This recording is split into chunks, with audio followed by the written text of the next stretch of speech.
बिलुनिया Congress Bhavan block Congress बुखाते कक्थमें कुथुम खाजाका तांसार हर बिलुनिया बल्लामुक ड्रप गेट आमचायो बिलुनिया बीजेपी मंडलनि मेम्बर पुलिस अफिसार बोमानि बागै कक्थमें कुथुम खाजाका তিনি कक्थमें कुथुम कक्तानो थांथानि गोजाम एमएलए पिसिसिनि मेम्बर दिलीप चौधरी दै बिलुनिया ब्लक कांग्रेसनि कासको अरुप देव साका बरक असानि पार्टी मनोतै खादमं दै नासिम फुनका बरकनि सानमं हासिनि कक्तमा थुमनारकना साकनाय खुकनाय खायमानि यागुला दाबुकाय पुलिस अफिसार सिदासे साकनाय खुंनाय खायसिओ जे बरक अमहाइके सामं सिद्रा तांका बरकनो रमे माजरारिनि निबकै सानमं तिसाका পূজা হয়েছে। কিরণ বিশ্বাস হচ্ছেন পঞ্চায়েতের একজন মেম্বার, ওই পঞ্চায়েতের এবং মণ্ডলের সহসভাপতি। আজকে একটা দলের নেতৃত্বে থেকে যদি বাড়িতে এই ধরনের ঘটনা হয় তাহলে এখানে একটা প্রভাব চলছে, আসামি গ্রেপ্তার উপর একটা চাপ চলছে, সেটা আমরা একটা জানতে পারছি শোনা অবস্থায়। কিন্তু এই ধরনের ঘটনার জন্য আমরা তীব্র নিন্দা জানাচ্ছি কংগ্রেস দলের পক্ষ থেকে, যে পুলিশ অন ডিউটি অবস্থায় পুলিশের উপর যে আক্রমণ হয়েছে এটা নিন্দা করছি এবং অতি সত্বর এটার উপর ব্যবস্থা নেওয়ার জন্য। না হলে বিলোনিয়াতে আইন শৃঙ্খলতা, এটা দিয়ে প্রমাণ হলো যে বিলোনিয়াতে আইন শৃঙ্খলা বলতে কিচ্ছু নেই।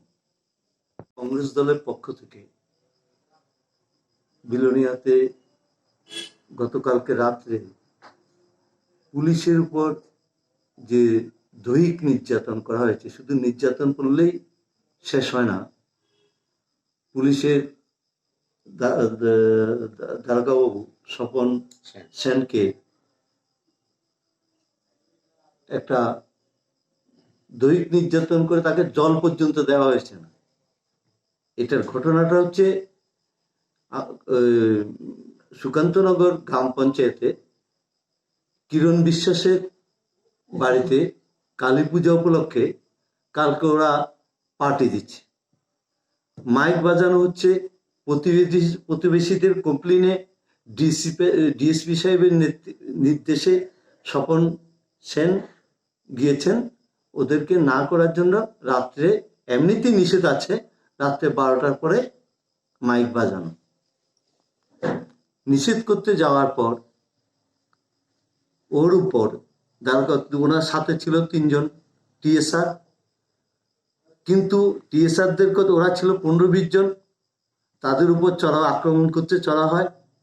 আক্রমণ করতে চড়া হওয়ার পরে স্বপনবাবুকে মেরে রাস্তার ড্রেনের মধ্যে ফেলে তাকে মাথা ফাটিয়ে রক্তাক্ত অবস্থায় রাস্তার ড্রেনের মধ্যে পড়ে আছে।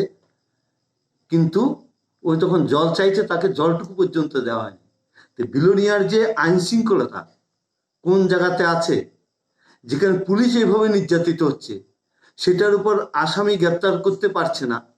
আজকে শুনেছি 4 জনকে গ্রেপ্তার করেছেন, কিন্তু এখানে প্রকৃত আসামি যারা মারধর করেছে একটা লোককে গ্রেপ্তার করতে করা হয়নি।